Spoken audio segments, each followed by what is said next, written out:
আসসালামু আলাইকুম, আমি তুষার স্যার, সকলকে স্বাগতম জানাচ্ছি। আজকের প্রশ্নটি 36তম বিসিএস এর। দেখি কি লেখা আছে। ক্রেডিট টাকা মানে প্রদান করো টাকা মাই অ্যাকাউন্ট, আমার অ্যাকাউন্টে প্রদান করো। সেই ক্ষেত্রে বিরুদ্ধে কোনো কিছু হবে না। হ্যাঁ, উইথ হচ্ছে অ্যাসোসিয়েশন অথবা টুগেদারনেস, একসাথে, এটাও হবে না। এখন আছে কি ইন এবং কি টু। এখানে ইনটা বসে মূলত ক্যাশের জন্য। ক্যাশ মানে নগদ। এখন টাকা কোন উপায়ে দিয়েছে, নগদ, এটা তো আমরা শিওর না। এটা আমরা ধরলাম যে এটা হচ্ছে ক্যাশের জন্য ইন। এখন রেসিপিয়েন্টের জন্য, রেসিপিয়েন্ট মানে গ্রাহক, চেক হোক, ক্যাশ হোক, ক্রেডিট কার্ড হোক, যাই দেখ, যদি গ্রাহক হয়, গ্রাহক, সেক্ষেত্রে টু হবে।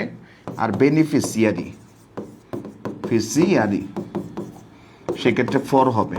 যারা উপকারভোগী, উপকারভোগী, সেক্ষেত্রে ফর হবে। ক্রেডিট টাকা, এখানে লেখা থাকতো যদি ফ্লাড এফেক্টেড,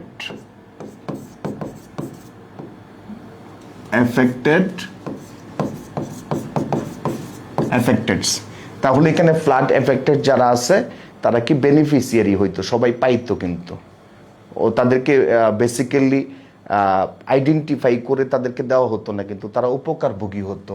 তাহলে উপরটা হইতো ফর, কিন্তু এখানে অ্যাকাউন্ট, আমি ব্যক্তিগতভাবে সেটাকে রিসিভ করছি, আমি রিসিভার কিন্তু, অথবা আমি হচ্ছি সেটার কি গ্রাহক। তাহলে টু ব্যবহার করা হবে। এটার উত্তরটা হবে টু। আমরা একটু উত্তরটা চেক দিব। হ্যাঁ, উত্তর টু। ধন্যবাদ সকলকে।